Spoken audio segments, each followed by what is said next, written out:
Sek, may tanong lang ako.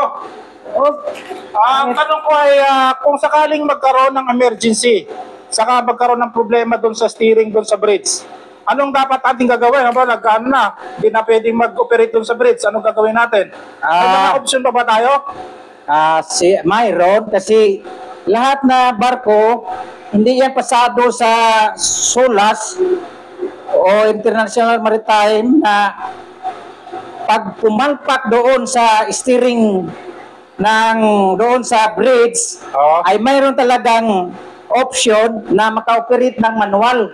Okay. Dito, kita mo ito, kung mupalpak doon, so ito ang manual. Dito ka mag-operate. Ayan yung may bisong parang dalawang sungay na, ganyan. Item. At saka, iano ko ito na ang itong design na steering ay hindi ito katulad sa mga normal na diesel. Okay. Kasi ang sa normal diesel, hindi katulad ito. Okay. Ito kasi design Rolls and Royce. Okay. So ang Rolls and Royce ay nag-develop ng mga ganito katulad ng mga equipment sa aircraft.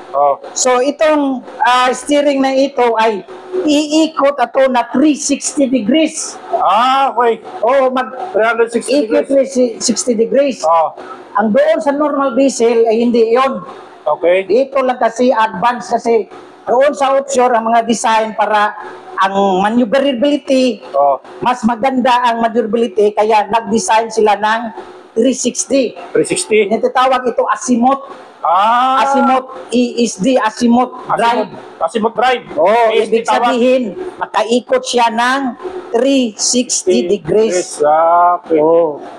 Hindi katulad sa normal diesel na hindi makaikot ng 360 degrees. Okay. Yung propeller nila.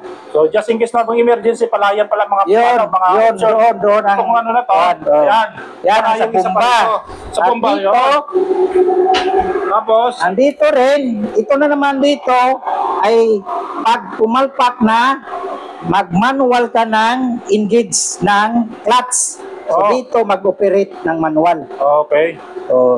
Yan ang dito sa kaling nahirapan doon sa bridge. Pag clutch in, clutch out, pwede dito mag-manual. Kaya pala. So may mga option pala tayo kung saan mayroon kasi hindi pa pasa yun sa hindi pa pasa sa requirements ng international vessel, going vessel. Kailangan may option talaga in case pumalpak ang mga electronic na function, may manual. Alright. So, maganda paliwanag. So, napakaganda po ng paliwanag ng ating civil engineer. So, meron po tayo natutunan. So, kung meron po tayo natutunan sa kanyang paliwanag, follow for more and subscribe to our channel. Thank you so much!